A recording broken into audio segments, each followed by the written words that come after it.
الأمور صاروا تغير سبب شخصهم قرودير دنيا دشمن ومدير بديوم چیشه چرودیر جوگل کرده دورتر دنیامه یا مسلمان حسکر نمته. Herkese merhaba, kanalıma ve videoma hoş geldiniz. Bugün Hatay, Antakya'da Büyükdalyan Konteyner Kenti'ndeyim. Burada yaşayan bir arkadaşım var, Sema. Sema Dom, biz üniversitedeyken tanıştık 2013'te. O günden beri de dostluğumuz devam ediyor. Hatay'a gelince gelip onu da görmek istedim. Aslında ben otelde kalacaktım ama Domlar o kadar misafirperver ki eğer otelde kalsaydım muhtemelen beni döveceklerdi. O yüzden geldim, konteynerde onlarla kaldım. Dün geceden sabaha kadar hasret giderdik, sohbet muhabbet ettik. Bugün de size biraz Domların yaşantısını anlatmak istiyorum. Biraz Domlarla muhabbet edip onlar nedir, nasıl yaşarlar, kültürleri, örf adetleri nelerdir bunları konuşacağız hep beraber. Dur kız. Evet. Ara öğün diye geçecek. Acıktım şu anda. Bunu soyacağım. Bu Domlar hep acıkıyor. Geldiğinden beri Sema durmadan bana yediriyor. Canım ne derler çalışan demir mi ışılıyordu? Ondan işte. Ben kabacasını söylemeyeceğim, kibarcasını. Ona başka bir şey söylüyorlar. Oynamaz diye. Şimdi acıktım. Bunu böyle soyacağım, doğrayacağım. Üstüne biraz limon, nar eşkisi, zeytinyağı, kimyon falan, tuz. Bunu yiyeceğim. Tabii ortaklarım da çıkacak. Yapacak bir şey yok. Beraber yiyeceğiz. Ben herkese ortak olabilirim. Gerçekten. Tabii canım. Herkes. Tadımlık. Yemek göreyim, kokusunu alayım yeter. O da güzel. Hı? Mesela dolma yapacak Sema şimdi. Kaburga dolmasın sen. Yok, dolma ama altına kaburgalardan koyacağız. Evet. Bana biraz Dom kültürünü anlatsanıza. Anlat Sema. Ben uzun yıllardır dışarıdayım. Ya mesela Dom kadını olmak nasıl bir şey hani? Dom kadınları ne yapar gündelik hayatta, sosyal hayatta? Sosyal. Herkes gibi biz ataerkil değil, anaerkil. Yani bizim kadınlarımız daha söz sahibi. Aslında görüntüde erkekler daha söz sahibi görünür ama asıl kararı kadınlar veriyor. Evet. Hele bu dönemde, hani geçmiş dönemi bilmem ama bu dönemde kesinlikle egemenliği kadınlar ele almış. Yönetim kadınlarda yani. Maddiyattan tut, geçim kaynağına kadar kadınlar sürekli ön planda. Şu anda çalışarak kendi evlerini kendileri geçindiriyorlar. Dişçilik yapan erkeklerimiz bir süreliğine bundan vazgeçtiler. Çünkü devletimiz buna izin vermedi, müsaade etmedi. O durunca mecbur kadınlar artık ön plana Normalde çıkmaya dişçilik başladı. mi yapar Domlar? Evet. Yani genel olarak hepsi mi yapar bunu? Geçim kaynağımız odur. Hmm. Ha nedir? Genç nesil, öğrenemeyen nesil bunu hamallık, işte taşıma, günlük Hurdacılık, işler ama. öyle şeyler. Yani diğer insanlardan ayıran özelliğiniz nedir diye sorarsanız dilimiz ve ayrıyetten ayrı bir rahatlığımız var. Bizim etrafımız gün bulup gün yemeği çok seviyor. Yani böyle uzun süreli işlerde çalışmak onlara göre değil. Sıkıcı geliyor. Bir ay bekleyemiyor. Ele aldığı işi kendi yönetecek, istediği zaman çıkabilecek, istediği zaman evinde olabilecek. Peki İstediği Domlar zaman- için kolay mı iş bulmak? Kesinlikle zor tabii ki de. Ayrımcılığa uğruyorlar mı? Belki de o yüzdendir bu günübirlik çalışma istekleri. Tabii ki. Yani doğru düzgün gerçekten işe girebilseler belki de çalışacaklar ama giremedikleri için bunu seçmişler belki de. Belki de işler zor ve yorucu olduğu için. Evet. Onlar da günü kurtarmanın derdine düşüyor.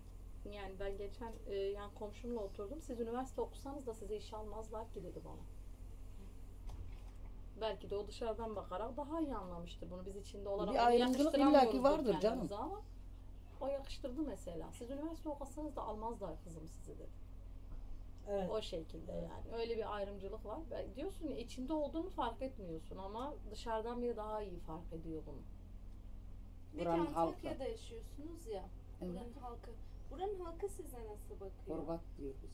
Gurbat. Ne demek gurbat?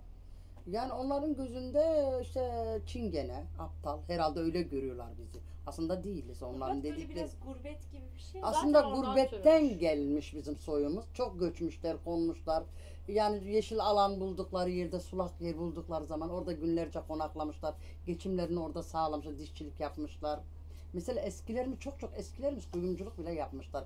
Yüzükler yapılmış, küpeler yapılmış. Eski mesela Türk filmlerinde görülüyor ya böyle gümüşlü şeyler falan. Onlardan yapmışlar. Bayağı da aralarında çok iyi ustalar da vardı. Bir tanesi yengemin amcası, Allah rahmet eylesin. Yani düşün, böyle kendi kapının önünde bir tezgahı vardı onun.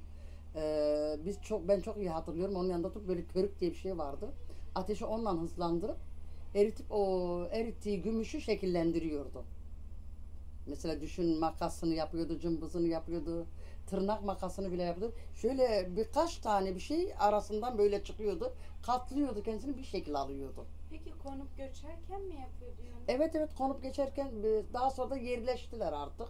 Bu konup göçme olayı nasıl yani mesela bir ay bir yerde bir ay bir yerde mi yoksa uzun süre bir yerde Mevsimine mevsim- göre mesela diyelim ki burada kaldık, Hatay bölgesi soğudu, örnek veriyorum, daha sıcak bir bölgeye. Ha. Mesela gittikleri mesela İç Anadolu bölgesi daha çok soğuk olur. Bu sefer ne yaparlar? Akdeniz bölgesine. Yani bizim şu andaki baharımız, şu anda baharımız onların yazı. Anladım. Çok soğuk şehirlerde daha fazla kalmıyor. Daha çok sıcak. Daha çok onların yaşayabilecekleri sulak alanlar. Tamamen yani Yerleşik. normal yerleşik hayata ne zaman geçtiler? Bayağı bir 40-45 senesi var. Değil mi yenge? 50 sene Var. bulmuş. Aşağı yukarı. Benim hatırlayabildiğim. Daha öncesi de vardır. Benim hatırladığım mesela bizim yerleştiğimiz yerde, evlerimizin olduğu yerde toplam yani 10 tane bir ev vardı. Şimdi eski hale döndük. 74'te, 74, 77 75'te hızlanma. hızlandı. Yerleşik. Evet. 80'lerde tam yerleşik Erkekler oldu. artık yalnız giderler. Evet. Kadınlar evlerde. Kadınlar Kadınlar yerleşti, evlerinde. erkekler gidip Evet. geliyordu. Genelde kiradaydı. Genelde kirada oturuyor. Evet. Artık yani erkeklerimiz gidip geliyordu. Gece kondular yaptık. O zaman devletin elinlerde kaldık. Gece konduları yaptık. 79'da gece konduları yapıldı. Peki donların inançları nasıl? Neye göre şekillendi? Yani konar göçerken bir dini inançları var mıydı? Nasıl Sema Hanım oldu? bir şey söylemiştin ya Asi. Onu sen söyle. Ya bizimkilerin dediğim gibi geçim kaynağının işte altını parlatırken alma gibi bir şeyleri var. Ya bu Sünnilikte ya da Müslümanlıkta olmayan bir şey. Yani Sünnilik veya Müslümanlık dün gelmedi. 4000 yıllık bir geçmişi var. O zaman Müslümanlığı tanısalardı hırsızlığın da günah olduğunu farkına varırlardı.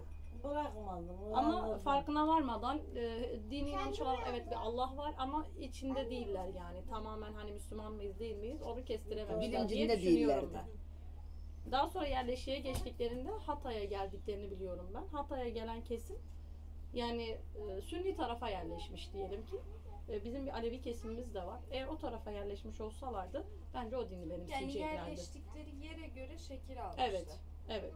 Ben eminim ki şu an bilmiyorum ama Mardin ve Diyarbakır taraflarında ezildiği olan domlar da vardır. Yani Peki diliniz nasıl? Yani bütün domlar birbirini anlar mı? evet. Tabii. Ve her kelimenin karşılığı var. Domca'da karşılığı olmayan kelime yok yani. O yüzden tam bir dil diyebiliriz. Sadece bir alfabemizi sanki Kürt alfabesini kullansa gırtlaktan çıkan seslerde o harfleri kullanabiliriz gibime geliyor. Ama Farsça ağırlıklı diyebilirim yani bizim dilimiz için. Karışık bir dil. Karma bir dil. Mesela siz Arapça da biliyorsunuz. Evet. Kürtçe bilen domlar da var. Evet. Evet. Kürt domlarına ne diyordunuz? Pardon. Pardon. Bir de kilis domları falan var Evet, değil mi? onlar Evet. da ayrı. Yani yerleştikleri bölgeye göre de Evet, ayırıyorsunuz. evet. Tabii Evet. kendi içimizde de. Ee, Ayrı ayrı. Normalde de yani yöreye göre şive değişmiyor mu? Mesela bir Diyarbakır şivesi, bir Karadeniz şivesi. Yani mesela meslekleri de değişmiş aynı şekilde. Yani Bizim mesela perdonların çalgı konusunda mükemmel yetenekleri var. Çok Ne iyi yerlere çalarlar? gelebiliyorlar. Yani aklına gelen her şey. bütün enstrümanları çocukken keman çalabiliyorlar mesela. İlk yetişen çocuk mesela 10 yaşlarında, 12 yaşlarında eline keman aldığı gibi çalmayı öğrenebiliyor. Diğer mahallelerde var mesela. Sırf bu yetileri var diye burada onlara ait kurs açıldı. Çalgı kursu diye. Evet. Evet. Yani her ırkın kendine göre böyle bir yetisi mi var anlamadım ama bir farklılıkları var onların da bizden. Hani bizim domcalar çok farklı bir şekilde konuşuyorlar. Anne onlar bizim dili de anlıyor değil mi? Tabii. Evet. Bizim dili de anlıyorlar aynı zamanda. Bir de İskenderun'da bizim dilimizin daha bir farklı şekil benziyor ama daha Kızım yatıyor mu? uzatarak konuşuyorlar bizim dili. Diyorum ya şive ve şey değişiyor. Evet, değişiyor. Mesela sen Mardin'de mi Diyarbakır'da Selvi karşılaşmıştı. Onların daha Kürtçe'ye yakın bir şekilde domcayı kullandıklarını söylemişti. Peki düğün, dernek, evlilik olayları nasıl oluyor? Kendi içinizde mi evleniyorsunuz? Bence romanlara benzetildiğimiz en güzel yanımız oynamayı çok seviyoruz. Gerçekten eğlenmek ruhumuzda var. Hani ağlayamadığımızdan mı gülüyoruz ne bilmiyorum ama gülmeyi ve eğlenmeyi çok seviyoruz. Genelde akraba evliliği çünkü dışarıdan birinin bizi kabul edemeyeceğini düşünüyoruz hep. Ama senin kardeşlerin de var. Türklerle evli olanlar var. Evet yeni oluyor işte. Yine de bir dışlanmışlık yaşıyorlar ama ya kendi içlerinde. İlla ki vardır yani.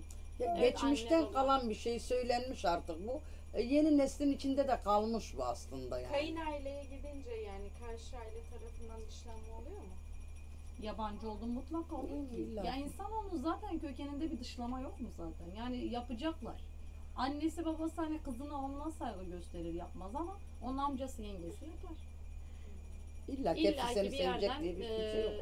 mesela biz de yapıyoruz, biz yapmıyoruz diye bir şey yok. Bizim gelinin giyim tarzından dolayı mesela biz tuhaf karşılıyoruz. Evet. Bizde yok. Verdiker deznem türü. Peki düğün nasıl oluyor sizde? Kız isteme, kız alma, kız verme. Başlık paramız var mesela. Başlık. Yani süt parası falan. Hayır değil, O süt direkt değil, başlık direkt var. başlık bu. Evet bizde var. Sütte indirim oluyor. Sütte indirim oluyor bizde olmuyor. O sütte indirim Ne oluyor. kadar bir başlık mesela? Bugünün şartların en kötüsü 100.000. Ama kalite önemli burada. Burada kalite. Yanlış mıyım? Kalite. En son verilen kıza kim gitti en son bizimkilerden? Kim evlendi? Aydın'ın kızı. Aydın'ın kızı 115 miydi? 110 muydu? Kalite neye göre belirleniyor? Aile yapısı çok etkili. Aile Kendi yapısı. içimizde de üst seviyedeki aileler Tabii var. canım. çünkü. Peki takı nasıl oluyor? Vallahi eskilerde çok fazla yoktu. Şimdi başlık yeni artık nesil bitti istiyor. mi yoksa takı da alıyor Benim musun? valla Tabii. takı takılmasın diye şimdi kaçıyoruz artık. Yani her şey çok pahalı. Yani takı takacağıma başlık veririm diyor insanlar. Kurtulurum yani bir başlıkla. İşi bitiririm zihniyeti Ha, var kaçana yani. takı takılmıyor. Hayır kaçana takı istemiyoruz. Yani olmuyor. Sadece baştan ailesine veriyorsun ve bitiyor. Eşya ve O sana takı kalmış sana bir şey. keyfine kalmış bir şey artık. İstediğini takıyorsun yani. Eskiden kaldı. Şimdi saçı uzun olmasa da biraz tene bakıyorlar artık. Hepimiz Evet. çok karardık ya. biraz Açık tenli beyazımız, evet biraz beyaz olduk açık tenli İşte olduk. diyorum ya kalite. Beyaz oldu mu tamam. Ne yaparsa olsun ne olursa hiç önemli değil. Beyaz olsun. Ama eskiden uzun saç olunca mı güzel oluyor? Uzun Hala saç güzel. olsun. Hala uzun saç ve beyaz.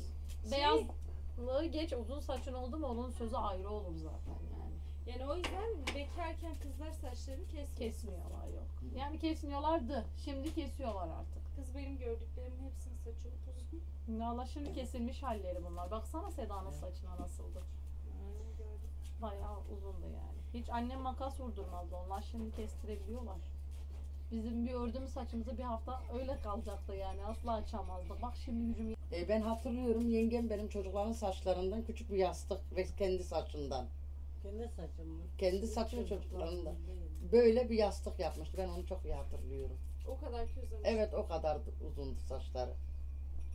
Takıyı çok severiz. Özellikle altın olma şartıyla. Keşke olsa da taksak. Zor mu konteynerde yaşamak Sema? Çok zor. yani alan çok dar olduğu için yani yaşamak tabii ki de zor oluyor. Ama yaşadıklarımızdan zor değil. Çok daha ağır şeyler yaşadığımız için Sana sonra komik şeyler anlatacağım. olanla yetinmeyi öğreniyoruz sanırım. Atıştırmalık şekerim bu. Şu anda kan şekeri düşen, tansiyonu yerinden oynayan toparlayacak bu. Pirinci getirin. Ne koyacaksın şimdi başka? Tuz koyacağım, zeytinyağı koyacağım, biraz nar eşkisi koyacağım. Böyle bir atıştırmalık olacak bu. Acı değil. Acı. İnşallah. Değil korkma. Bana güven. Değil öyle bir şey. Şu saatte tamam şu saate yapıyoruz. Ne zaman pişerse o zaman yeriz biz onu. Her zaman da pişiriyorsunuz. Her zaman da pişer. Yani çene boş durmuyor. Sürekli bir şey yeme ihtiyacımız var.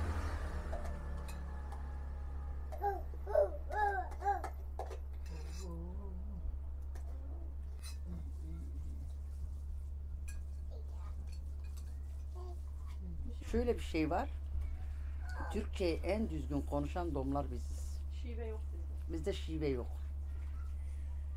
Yani bir şey katmıyoruz Her ona. ırkımızda var mesela romanlarda, Evet. donlarda, alonlarda, perdonlarda, kesidonlarda. Ama bizde şive yok. Bizde asla yok. Düzgün Yani normal sadece Türkçe konuşuyoruz. alttan çıkan bir iki harf var. Gerisi yoksa İstanbul Türkçesiyle neredeyse konuşuyoruz yani. Evet. Türkçemiz çok düzgün. Ve bundan övünüyorum şekerim. Seyredenleri de öpüyorum. Bye. Görüşürüz. Bir Sen polisle de- evliydim evet. 33 yıl. Nasıldı? Yani iyiydi, kötü değildi. Çok şehir gezdik mesela. 21 yıl Zonguldak'ta kaldık. Eşim oradan emekli oldu. 2004'te. Baya biraz kaldık Zonguldak'ta. Bir 10 sene daha kaldık. Ondan sonra Hatay, ben kendi memleketimi istedim. Ve buraya geldik. Çocuklarımız burada evlendi. Çocukların Dört. da onlarla evlendi. Tabii ki. Babası karşı çıktı mı? Yani pek karşı çıkmadı. Çünkü liderlik benim elime geçmişti artık. O seçimlerde oyları kaybetmişti. Bütün oylar bendeydi. Çocuklar benden tarafaydı çünkü. Anne bu küçük mü? Evet. Öyle oldu. Ben gelin ve 4 torun. Kampanya vardı, kaçırmadım. Kelimeden dört. Bu küçük. Bence de. Başka tencerem değil. Ne kötü bir şey. Konteynerde tenceremiz. Bana yetiyor ki. İki tencere yaparız. Tadları değişir. Gider de bakar. Sanki bu küçük olmuş. Evet, şu anda duydunuz zilin sesini, yarışma başladı. Ben polisin ikinci eşiydim. Sizde ikinci evlilik, kumalık falan var mı? Ya eskilerden olmuş. Ben de gelenek bozulmasın diye polisin ikinci eşi oldum. İlk eş kabul etti mi? Etmesin, yapacak bir şey yok. Adam kabul etti.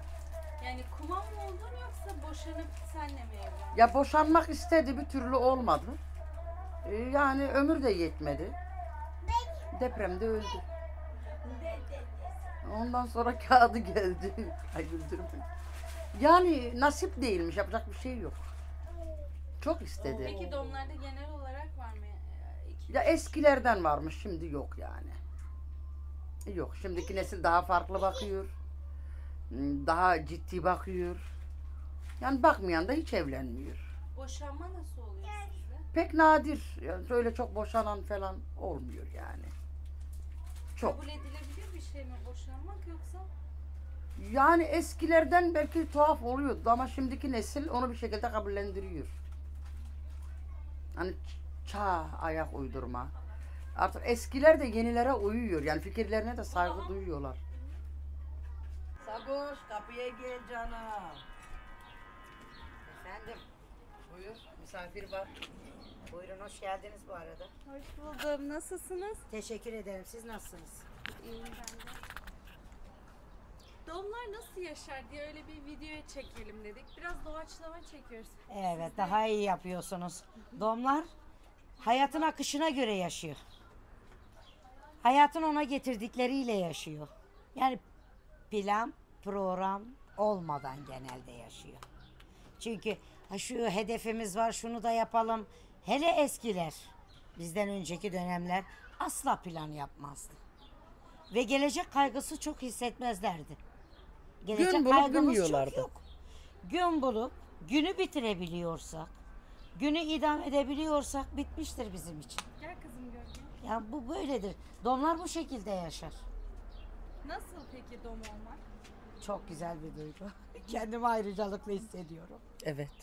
Her zaman Peki için. dom kadını olmak nasıl? O daha bir ayrıcalıklı. Neden diyeceksiniz? Diğer kadınlara göre biz daha özgürüz.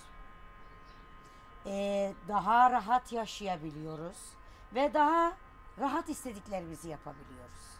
Bunlar bizim için çok önemli. İsimlendir. Biz Mesela? kendimizi çok daha fazladan önceden aştık.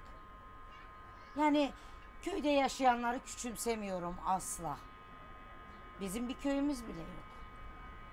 Biz çadırımızı nereye Olsaydı kurduk? bugün köyümüze giderdik. Orası bizimdir. Biz böyle yaşadık. O kadar ki düşünün ki malı mülkü de çok önemsememiş insanlarız. Ama buna rağmen kadınlarımız hep güçlü, hep ayakta kendi iradesiyle kalabilen kadınlar olmuştur. Az önceki özgür dediğimiz nokta Özgür, buydu. evet, kesinlikle. Biz yani diğer kadınlara göre kendimizi daha ayrı bir yerde hissediyoruz. Çünkü biz mesela nedir? Ama okumamışız. Okumamamıza rağmen yine de kendi paramızı kendimiz kazanabiliyoruz. Çok güçlü durabiliyoruz. Başımızda bir erkek olmasa da ailemizi, çocuklarımızla beraber bir yaşam sürebiliyoruz. Bunlar çok önemli şeyler. Hedef de önemli. Tabii. O bak ne diyorum, altını çizerek çoğu okumamış olmasına rağmen Peki okur mu doğum kadınları? genelde okumaz. Arkadaşa sor. Arada sırada böyle uç kişiler. Yani biri ben. Yani 38 yaşından sonra okuyan ben. Üniversite. O okuma azmimi hiç yitirmemiştim. Yıllar geçmesine rağmen. Ben beden eğitimi ve spor yüksekokulu mezunuyum. Onun üstüne de 2 yıl master yaptım ben. Peki doğum kadınları okutulmaz mı, okumaz mı? Ya genelde okutulmuyor. Yani kız hep genelde denildiği gibi kız çocuğudur, okuyacak, ne yapacak. Bizde de aynı zihniyet var yani. Evlensin. Evlensin, aman çoluk çocuğa karışsın bir an önce. Ve ben bu arada yemeğime bakmak zorundayım. Ben de geleyim mi? Gel buyur. Geliyorum. Hadi sen geç. Geç buyur. Sen ne pişiriyorsun? Bu domlar durmadan. Çok kibarlığını göremedim. Nedense hiç göremedim. Sen ne pişiriyorsun? Ben patlıcan pişireceğim. Oruçum. Oruç? Kendime evet, 6 oruçlarını, Şevval ayının oruçlarını tutuyorum. Allah kabul etsin. Sağ olasın. Teşekkür ederim. O yüzden sizi böyle yaptım, kusura bakmayın. Yok estağfurullah. Evet. Nasıl peki konteynerde yaşamak zor mu? Vallahi bana çok zor gelmedi, yalan niye söyleyeyim. Ben yani bilmiyorum. Yani ben seviyorum yani, bilmiyorum. Bir de burayı neden çok sevdim derseniz, herkesle çok iç içe oldum. Eski mahalle kültürü oldu. Ben o yüzden bunları çok özlemiştim. Çok sevdim benim için yani, ama konteynerde kaldık. İşte o kadar çok kötü değil. Biraz domlar bir araya toplandı. Evet, Eski biraz da ben hiç bu kadar bir arada olmamıştım. Hep birazcık mesafeliydik biz. Çünkü başka uzak yerlerde oturduğumuz için kendi eş dost akrabalarımızdan. Burada da hep iç içe olduk. O benim çok hoşuma gitti. Yani, Özlediğiniz evet, özlediğim yıllar önceki hayatı tekrardan yaşıyorum ya. Çok rahat, çok hoşuma gitti açıkçası. Vallahi bilmiyorum. Ben çok sevdim konteyner hayatını. Görüşürüz sabır. Hadi görüşürüz canım benim.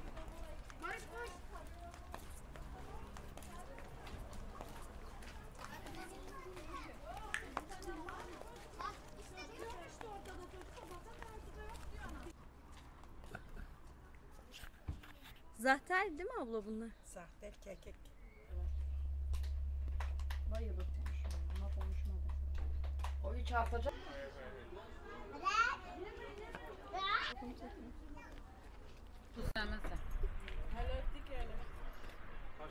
Merhaba. Hoş bulduk. Kapat onu. Yayına.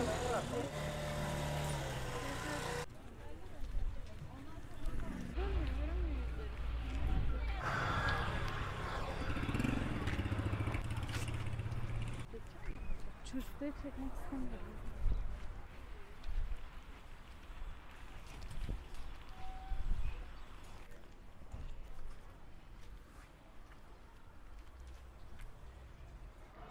Burası da okul. Bayağı büyük aslında, böyle U şeklinde dönüyor konteynerler. Deprem sonrası herkes gibi Domlar da konteyner kentlere taşındı. Buradaki konteyner kentte özellikle Domlar çoğunlukta. Domlar ve Kürtçe konuşan Domlar, yine Perdomlar en çok buradaki konteyner kentte kalıyormuş.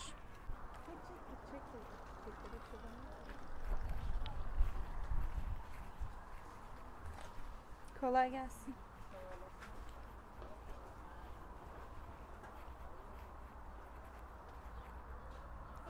Konteyner kentin içinde böyle birçok atölye var. Dikiş nakış atölyesi, resim atölyesi, mozaik atölyesi, işte kuaför var. Sağ olsunlar benim de hem saçlarımı yaptılar hem de makyaj yaptılar. Burada sağlık kabini var. Doktorlar, hemşireler vesaire. İşte burada da kuaförlük atıyorum, terzi, dikiş nakış. Bütün işlerini aslında konteynerin içinde kendi aralarında da halledebiliyorlar.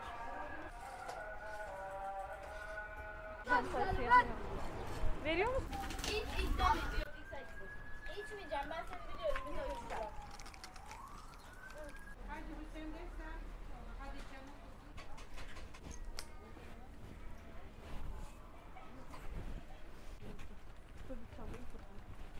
Güneş abla.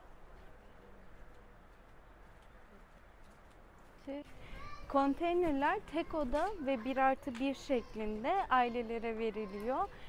Daha önce herhangi bir yerde ikametgahı olan herkese bir konteyner veriliyor.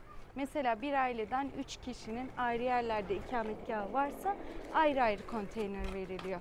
Bir aileden 5 kişinin tek yerde ikametgahı varsa o aileye bir tane konteyner veriliyor. Ana karısı.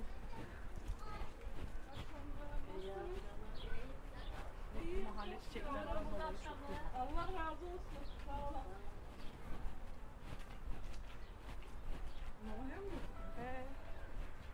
Nimetten izin aldık. Ne? Şimdi en lüks konteynere geldik. Burayı çekip size göstereceğim. Depremden sonra tabii insanlar kurtarabildiği eşyaları da konteynerlere yerleştirdiler ve konteynerlerde de bir hayat kurdular. Bunları tekrar kendi yaşam alanları haline getirdiler.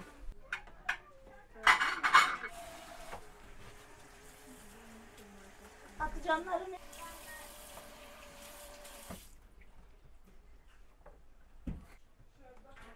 Konteynerlerden biri. Böyle bir L koltuk takımı koymuşlar. Televizyonları, sehpaları. Şurada da mutfakları var. Ama eşyaları güzel koymuşlar ve çok kullanışlı bir hale getirmişler. Böyle arkada da odası var. Burası da yatak odası olarak kullanılıyor. Buzdolabı, dolap, yine başka bir televizyon ve koltuk. Burası da lavabo. Banyosu, tuvaleti.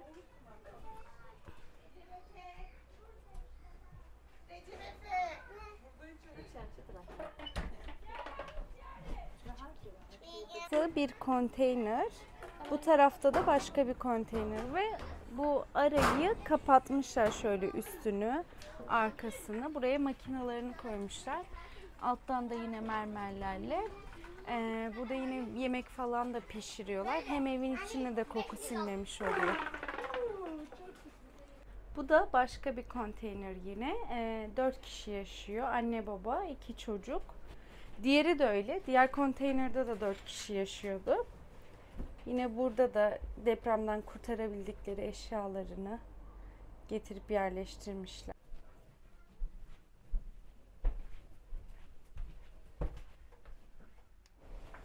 Mutfakları, çamaşır makineleri, fırınları ne kurtarabilmişlerse getirip buraya koymuşlar ve yeni bir yaşam alanı oluşturmuşlar. Burada yine böyle yatakları var. Akşamları serip üzerinde yatıyorlar.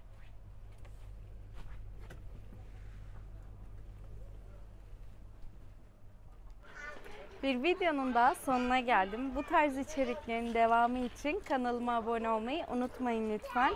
Bir sonraki videoda görüşürüz. Hoşça kalın. Ta ta ta ta.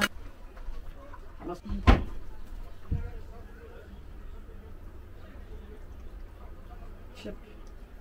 Olamaz. Hiç müsaade etmeyeceğim sana. Tamam dur gerisi kalsın ya. Şuraya şurada.